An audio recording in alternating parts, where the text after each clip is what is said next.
नमस्कार, मैं doctor Ramanivas Sharma Raman science और टेक्नोलॉजी के यूट्यूब चैनल पर आज 20वां वीडियो लेकर के आपके सामने आप सभी का बहुत बहुत स्वागत। आज क्लासिफिकेशन के इस 19वें पड़ाव पर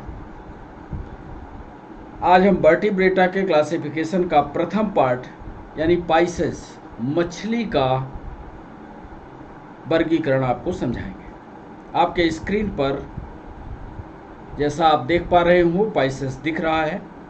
आपको याद होगा कि जब हमने वर्टिब्रेट का क्लासिफिकेशन किया था तो क्लासिफिकेशन में एग्नेथा और ग्नैथोस्टोमेटा की बात बताई थी। आप पिछला वीडियो देखेंगे तो वहाँ समझ में आएगा।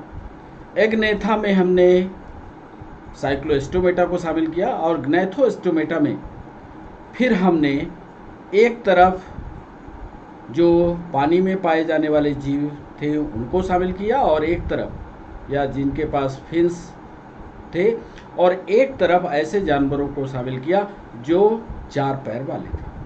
तो आज उन जानवरों की बात करेंगे जिसमें फिन्स होते हैं लोकोमोशन के लिए और पानी में पाए जाते हैं।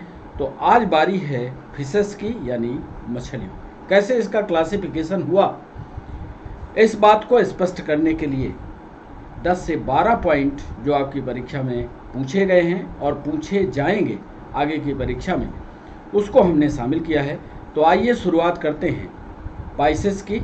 और पाइसेस का पहला पॉइंट आपको बताते हैं कि जैसा कि आप जानते हो कई सारे प्रश्न यहाँ उठेंगे, उसके बारे में आपको पहले से ही बताते चलें कि एक बात तो है कि मछलियाँ जो हैं वो पानी में पाई जाती हैं। कोई भी ऐसी मछली नहीं मिलेगी आपको जो बिना पानी के, एक बात। दूसरा, इसमें जब आप कभी मछली को हाथ से पकड़ें तो यदि उसकी साइड में मतलब एंटीरियर से पोस्टीरियर की ओर हाथ ले जाते हैं तो चिकना महसूस होता है, और कभी यदि आप पूंछ साइड से और हाथ को उल्टे साइड यानी माउथ साइड ले जाएं तो हाथ में कुछ गड़ता है, कभी कभी तो चोट भी लग जाती है। ये क्या है?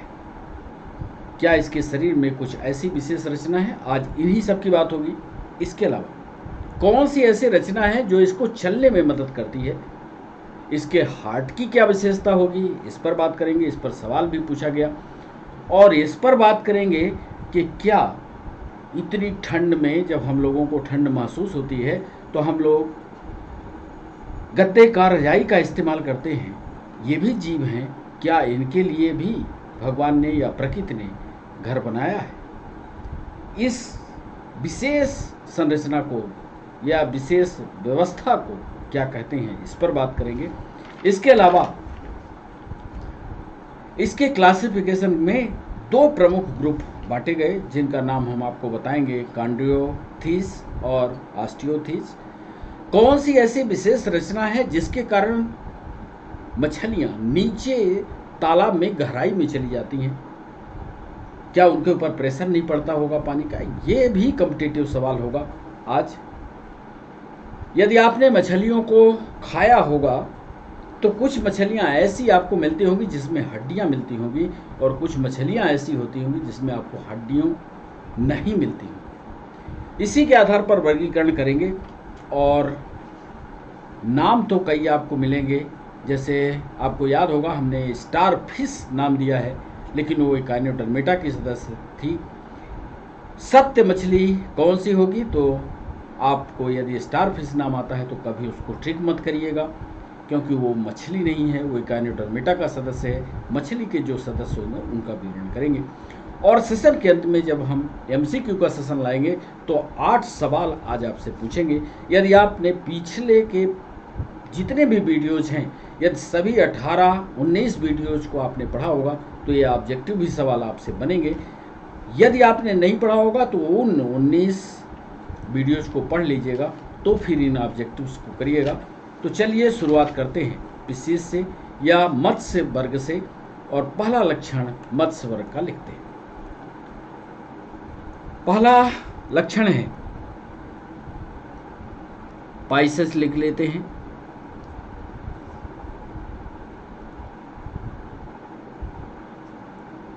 या इसको हिंदी में मत्स्य वर्ग कहते हैं, मत्स्य वर्ग। पहला पॉइंट इसमें लिखने जा रहे हैं, हर पॉइंट बहुत इंपॉर्टेंट है। इसमें जलीय जीव आते हैं। सबसे बड़ी विशेषता कि इसमें जलीय जीव आएंगे। अब जल दो तरह का होता है, एक मीठा वाला पानी होता है और एक समुद्री पानी होता है। तो ये बात भी लिख लेते हैं कि स्वच्छ जलीय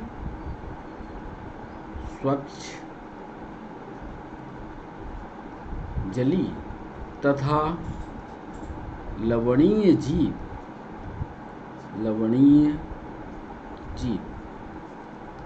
दोनों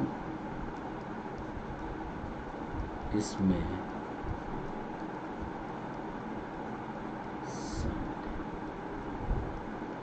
चलिए, पहला पॉइंट हो गया।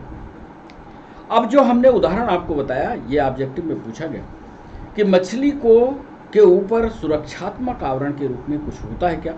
मछली को आप पकड़िए, बिल्कुल शार्प होती है, यदि सीधा वो भागती है, आप हाथ में पकड़ते हैं तो पानी में कूद जाती है, आपके हाथ से फिसलती है। कभी ये उल्टा यदि भागती है तो आपके हाथ को चोट भी लगती है। तो कौन सी ऐसी रचना है जो मछली के ऊपर पाई जाती है, ये दूसरा महत्वपूर्ण पॉइंट है जो हम लिखने जा रहे हैं कि इनके बॉडी के ऊपर, इनके शरीर के ऊपर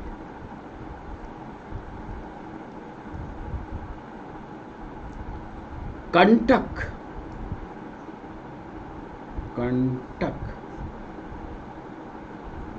एवं स्केल्स पाए जाते हैं। नोट करिएगा, इसको स्पिक्यूल्स कह सकते हैं आप अंग्रेजी में, और ये स्केल्स पाए जाते हैं। ध्यान रखिएगा, पाए जाते हैं। और ये दोनों रचनाएं यानी स्पिक्यूल्स और स्केल्स, फिर लिख लीजिए, स्पिक्यूल्स तथा स्केल्स दोनों बाह्य कंकाल कहलाते हैं। बाह्य कंकाल या एक्सोस्केलेटन।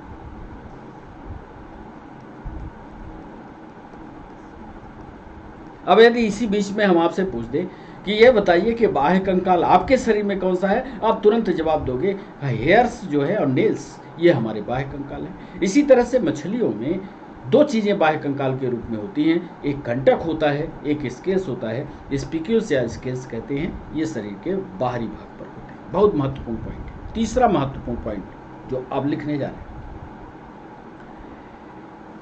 मछली पानी पर तैरती है। हम लोगों के हाथ है, आप याद करिए जब आप पानी में तैरने जाते हो तो हाथ पैर दोनों चलाते हो, ये उपांग कहलाते हैं। तो इसमें मछलियों में लिखिएगा कि इसमें पेयर्ड माने जोड़ेदार, पेयर्ड अपेंडेजेज,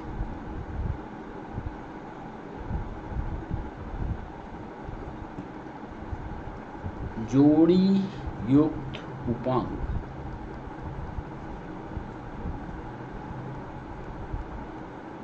पाए जाते हैं जो तैरने में या चलने में मदद।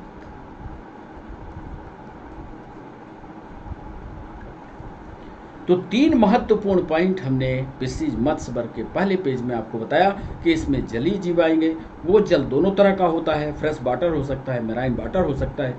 इनके शरीर के ऊपर स्पिक्यूल्स और स्केल्स पाए जाते हैं, ये बाह्य कंकाल कहलाते हैं। और इसमें पेयर्ड अपेंडेजेस होते हैं जिनको फिर अगला नाम देंगे। फिन्स होते हैं, dorsal fin, ventral fin, lateral fin, जो इनको चलने या तैरने में सहायता देते हैं। तो तीनों महत्वपूर्ण पॉइंट, तीनों पर ऑब्जेक्टिव हैं, तीनों पर ऑब्जेक्टिव पूछे गए। अगला चौथा पॉइंट, एक सवाल बताइए, इसके हार्ट आपके हार्ट में या मनुष्य के हार्ट में 4 चैम्बर होते हैं। 2 मंजिला इमारत होती है, ऊपर में 2 आर्किल होते हैं, नीचे 2 वेंट्रिकल होते हैं। आपसे यह पूछा जाए कि मछली में कितने चैम्बर का हार्ट होता है, आप बता पाएंगे क्या? बताइएगा। चौथे पॉइंट में हम लिखने जा रहे हैं कि इनका हार्ट 2 कक्षों से मिलकर के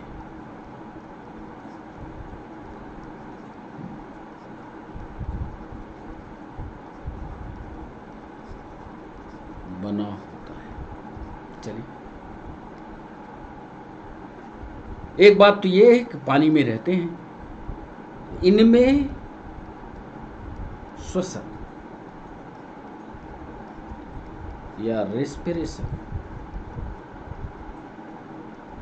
किसके द्वारा होगा? बिल्कुल सामान्य सी बात है, गिल्स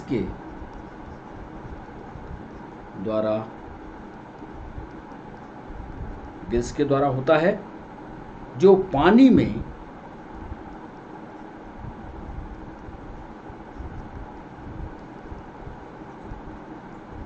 घुलनशील ऑक्सीजन ग्रहण करते हैं।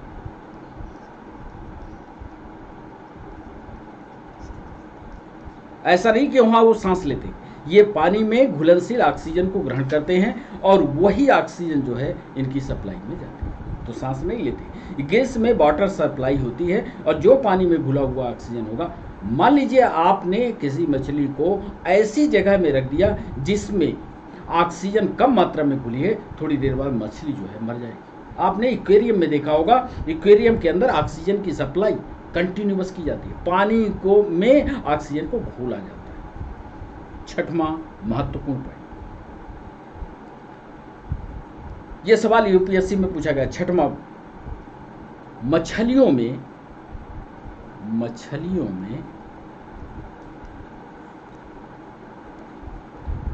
Air sacs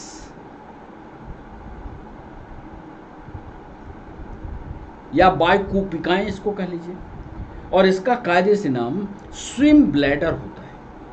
SWIM, swim bladder,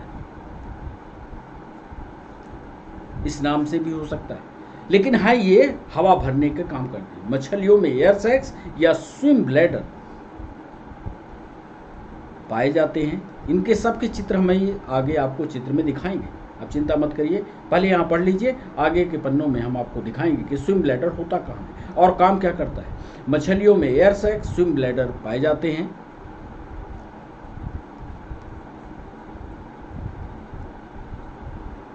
जो जल दबाव को, यानी वाटर प्रेशर को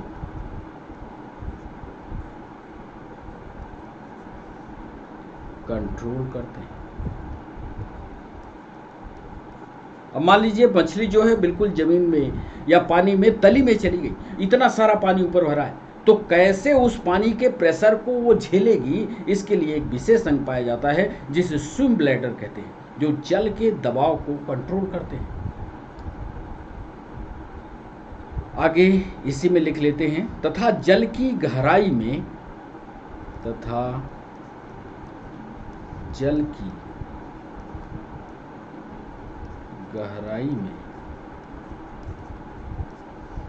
मछलियों की सुरक्षा करते हैं। 7वां पॉइंट, ये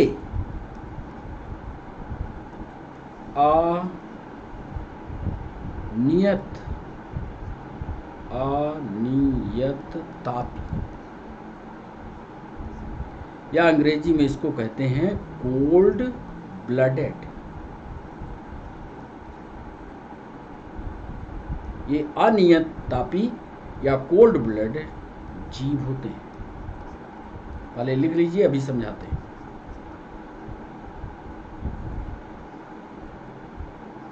अर्थात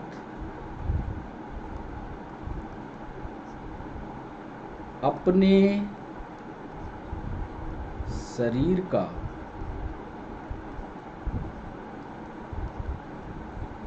तापमान वातावरण से लेते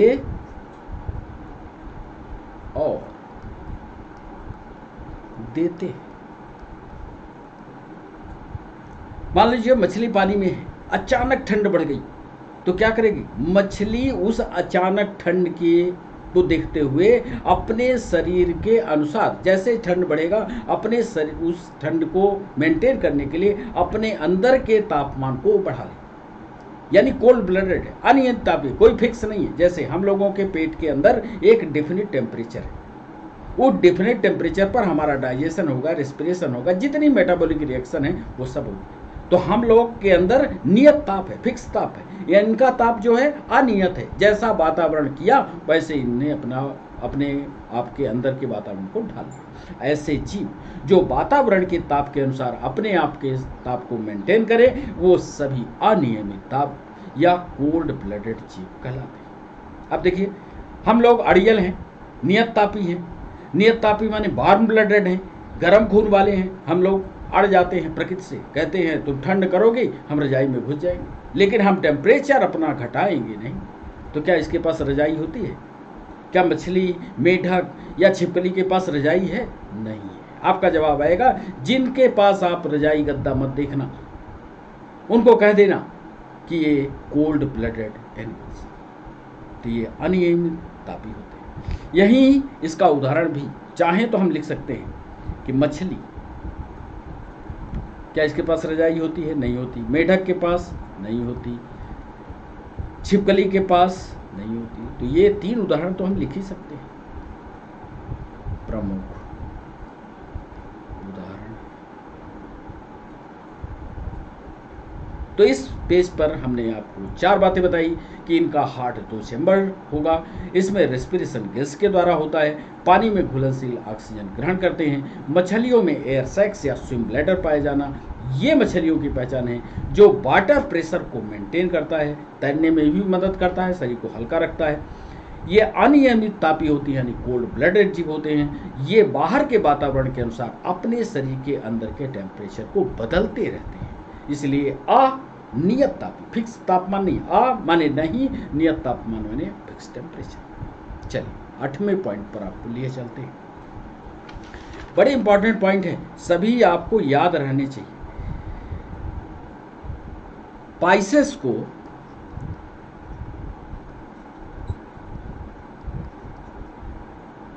दो प्रमुख सब क्लास में बांटा गया। ये 8वां पॉइंट है। स्पाइसेस जो ग्रुप था उसको 2 प्रमुख ग्रुप में बांटा गया। एक ग्रुप का नाम, ध्यान से देखिएगा, एक ग्रुप का नाम रखा कॉन्ड्रिक्थीज,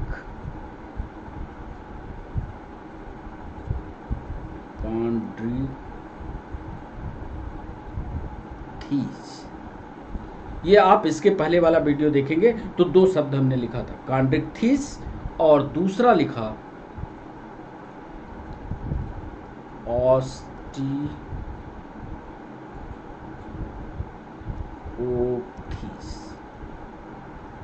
इसमें ज्यादा आपको सोचने की जरूरत नहीं। कॉन्ड्रिक्थीज का मतलब है ऐसे मछलियां जिसका कंकाल कार्टिलेज का बना होता है, कार्टिलेज का बना कंकाल। ज्यादा विस्तार से और नहीं ले चलेंगे। ऐसी मछलियां जिसमें कार्टिलेज जो होता है बोन के पहले वाला, थोड़ा जैसे कान की ये मछलियों को ऐसे आपने घुमाया, थोड़ी देर बाद कान फिर से वापस, तो ये कान की जो पेशी है ये कार्टिलेज है। ऑस्टियोथीज ऐसी मछलियां जिनका कंकाल बोन का या हड्डियों का बना होता है, हड्डियों का बना कंकाल। इनको जिस संरचना में ढाल दिया गया। यदि आपने उसको मुड़ेरने की, तोड़ने की कोशिश की, यदि आपने ज़्यादा मोड़ दिया तो फिर टूट गई हड्डी, तो फिर बनती नहीं है, अपनी प्रारंभिक अवस्था में वापस नहीं आएगी।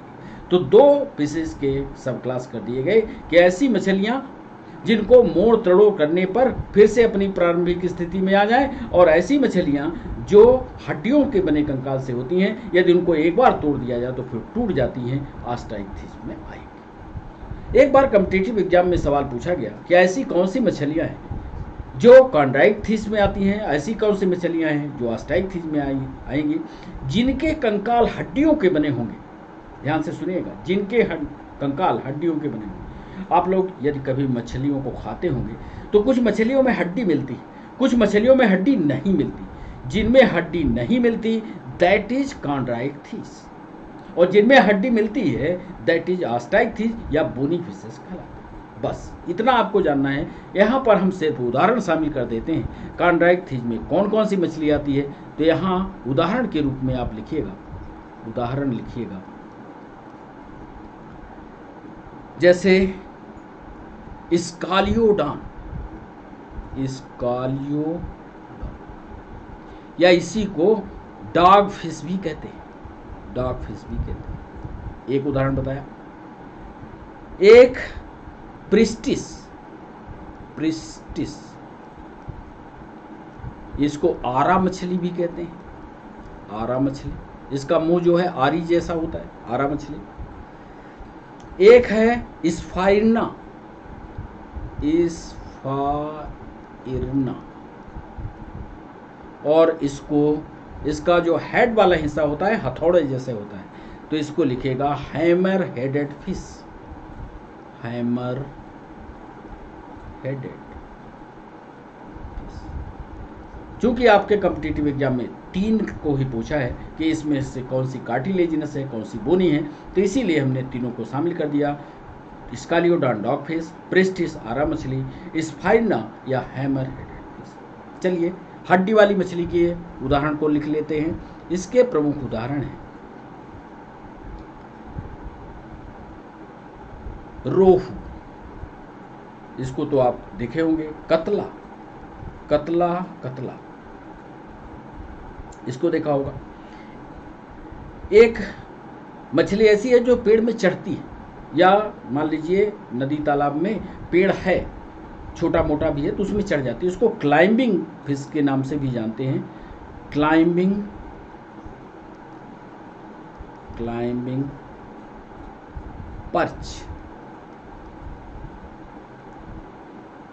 इसको सही नाम होता है इसका एनावास, ये पढ़ लीजिएगा।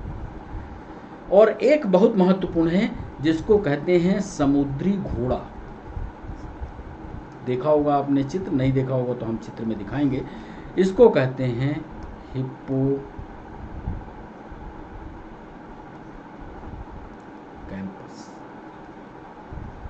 ये प्रमुख उदाहरण है इस मछली के। तो इन प्रमुख उदाहरणों में आपने पढ़ लिया रोहू, कतला कतला, क्लाइंबिंग फिश, सेनाबाज, समुद्री घोड़ा, हिप्पोकैम्पस। एक सवाल पूछा गया, उस सवाल को भी 9वें पॉइंट में बता दें हम आपको। किसके कारण मछली जब भरे तालाब में, भरे समुद्र में तैरती है या रहती है, तो क्या कौन सी ऐसी चीज़ है जिसके कारण वो डूबती नहीं? कौन सी ऐसी रचना है, बता पाएंगे? अभी हमने पढ़ाया है, लिख लीजिएगा 9वें पॉइंट में कि स्विम ब्लैडर के कारण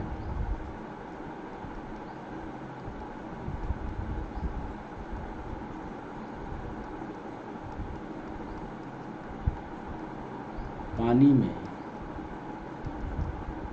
मछली नहीं डूबती, इसका नाम याद कर लीजिएगा।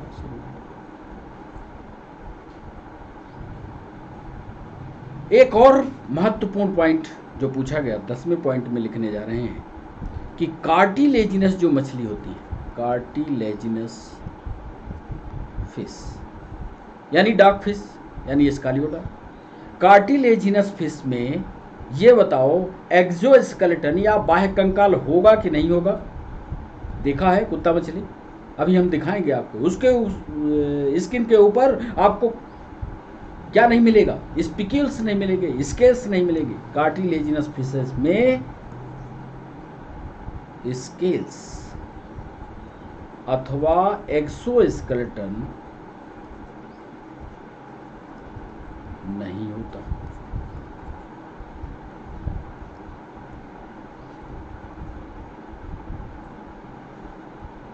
इसका मतलब जो बोनी फिश होगी उन बोनी फिश में एक्सोस्केलेटन भी होगा और एंडोस्केलेटन भी होगा। तो ये भी पॉइंट लिखेगा।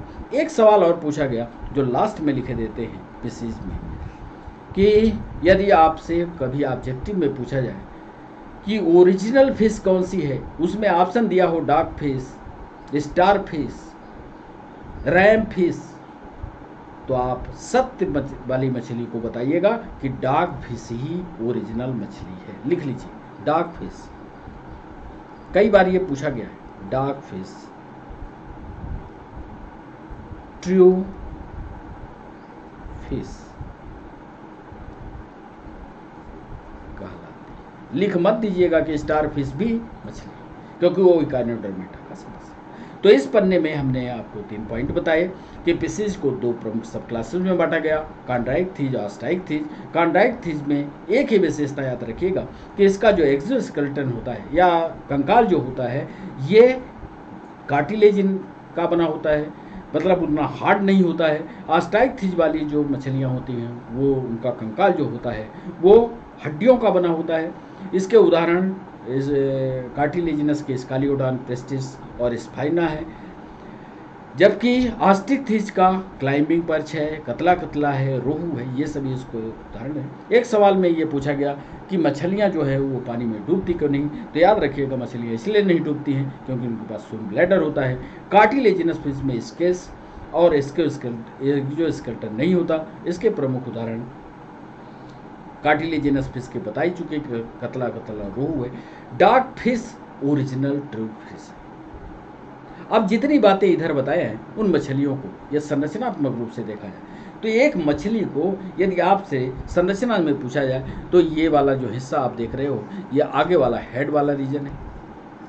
यहाँ ये फिन्स लगे देख रहे हो, ये फिन्स होते हैं। ये यहाँ पर भी फिन्स लगे हैं, ये देख रहे हो, ये पेल्विक फिन है, ये एनल फिन है, ये तैरने में, और ये पूंछ वाला। तो फिन जो है इसको तैराने में मदद करता है। और इस फिन के साथ साथ इनकी बॉडी पर यदि स्केल्स नहीं है, कैसे, मतलब यहाँ पर यदि इस तरह की कंटिकाएं नहीं है तो ये कार्टिलेजिनस होगी, और यदि कंटिकाएं हैं तो वो बोनी फिश होगी। बस इस चित्र का मतलब ये एक सिंपल स्ट्रक्चर है फिश का, फिश सिंपल स्ट्रक्चर।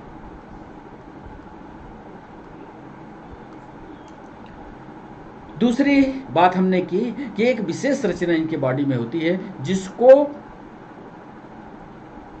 जिसके कारण ये वाटर प्रेशर को बर्दाश्त करती है। ये देखिए ये फिन्स है, यहाँ पर दिखा ये वाला एक फिन है, एक ये वाला फिन है।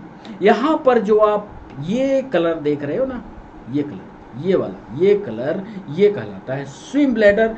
यही स्विम ब्लैडर मछली को ऊपर और नीचे की ओर गति करने में मदद करता है। तो याद किए रहेगा, चित्र दिखाने का मतलब है कि आपके दिमाग पर यह संरचना फिक्स रहे, बनी रहे।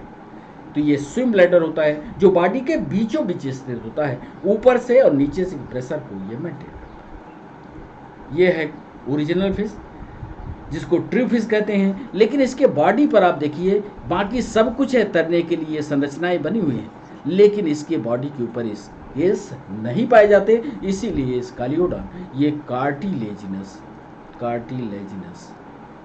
फिश कहलाती है। और फिश के लक्षण भी है जिसमें फिन्स हों। क्या स्टार फिश में फिन्स पाए जाते हैं? आपका जवाब होगा नहीं। जिसमें फिन्स हों, जिसमें गिल्स हों, जिसमें स्ट्रीमलाइन बॉडी हो, तैरने लायक शरीर हो, वो सब फिश में शामिल होते हैं। तो ये स्कालियोडॉन को दिखा दिया। ये है सी हॉर्स, या इसको आप कहेंगे तो इसको हम लिखेंगे समुद्री घोड़ा, इसको बोलते हैं। देखिए इसका मुंह घोड़े जैसा है ना, ये देखिए, ये समुद्र में पाया जाता है और ऐसे ही उछल उछल कर ये तैरता है। तो इसको बोलते हैं सी हॉर्स। ये वास्तव में मछली ही है।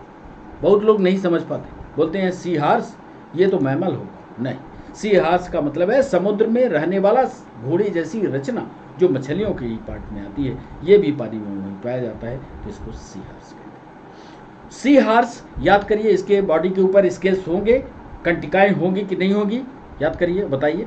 इधर पीछे चलते हैं और पीछे आपको दिखाते हैं कि हिप्पोकैम्पस जो है या समुद्री घोड़ा जो है वो ऑस्टाइकथीज में आता है, यानी इस पर हड्डियां होती हैं, एंडोस्केलेटन एक्सोस्केलेटन दोनों होता है, यानी इस पर स्केल्स पाए जाएंगे, यानी इसकी बॉडी पर ध्यान से देखोगे तो ये जो दिख रहे हैं ये सब कांटे पाए जाते हैं। तो इस तरह से ये संरचना रही। अब बारी है एमसीक्यू सेशन की। एमसीक्यू सेशन में आज हम आपसे 8 सवाल पूछेंगे। पहला सवाल आपके लिए, क्वेश्चन नंबर 1। पहला सवाल हमने पूछा कि नोटो कार्ड का पाया जाना, नोटो कार्ड का पाया जाना किस फाइलम की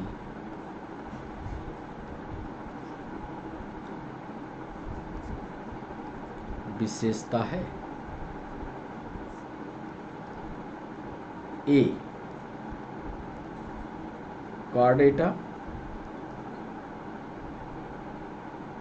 B non chordata, C both and D. ये पहला सवाल, नोटो कार्ड किस में पाई जाएगी, कार्डेटा में कि नॉन कार्डेट में कि बोथ में कि दूसरे में। क्वेश्चन नंबर 2,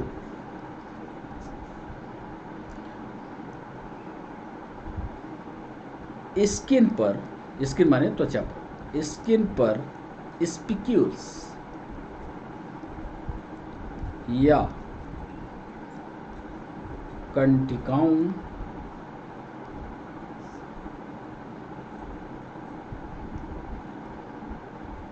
का होना या कांटों का होना किस फाइलम की विशेषता है? ए मोलस्का, बी इकाइनोडर्मेटा, सी प्लेटी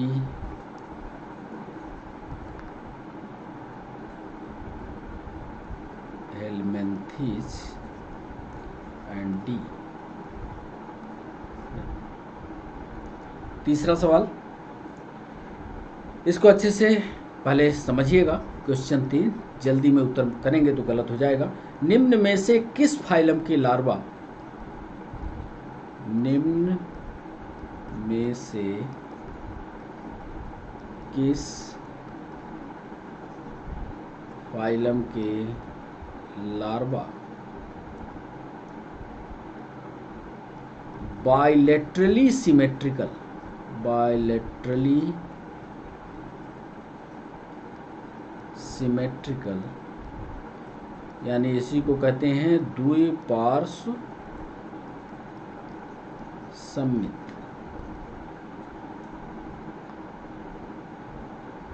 जबकि वयस्क यानी एडल्ट रेडियल सिमेट्रिकल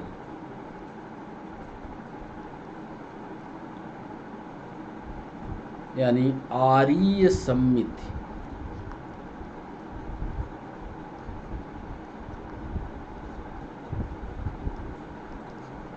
दर्शाते हैं। ए मोलस्का,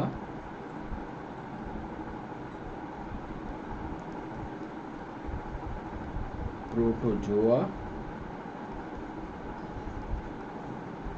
इकाइनोडर्मेटा,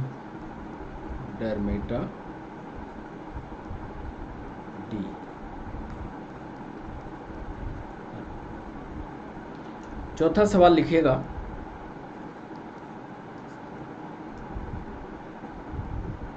मैलपिघियन ट्यूब्यूल, मैलपिघियन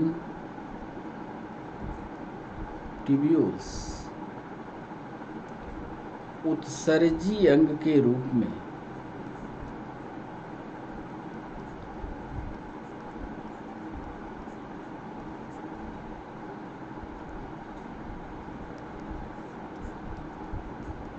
पाई जाती है। यह किस फाइलम की विशेषता है? A porifera, B arthropoda, C both, D. पांचवा सवाल लिखिएगा,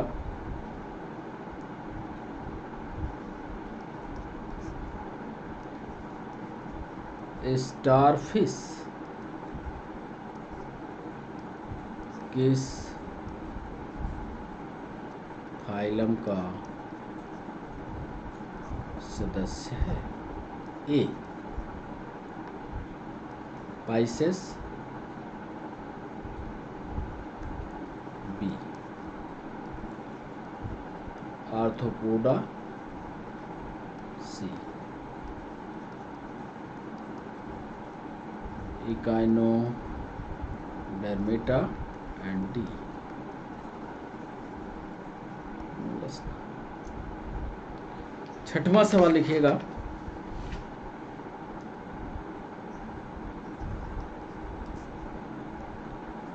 सी एनीमोन, ये जंतु का नाम है,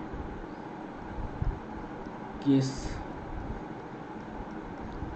जगत का जीव है? ए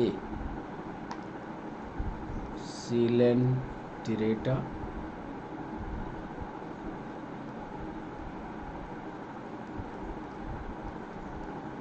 टीनोफोरा,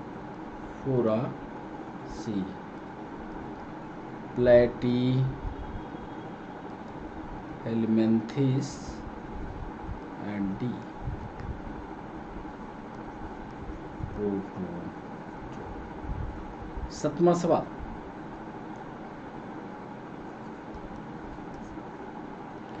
मोलस्का संघ का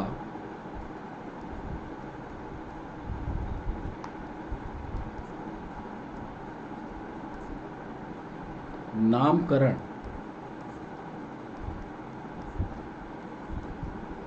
किस वैज्ञानिक ने किस सन में किया था? ए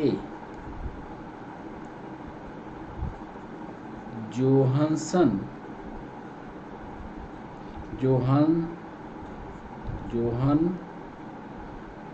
स्टोनिन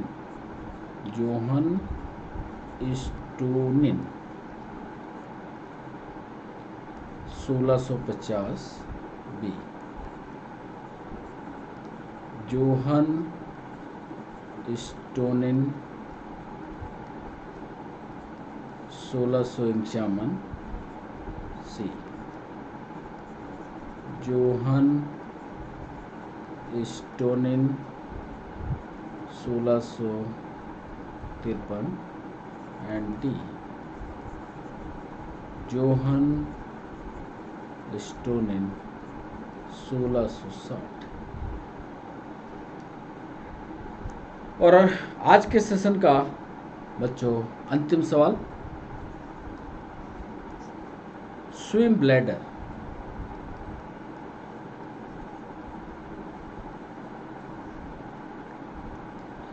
का पाया जाना किस जंतु की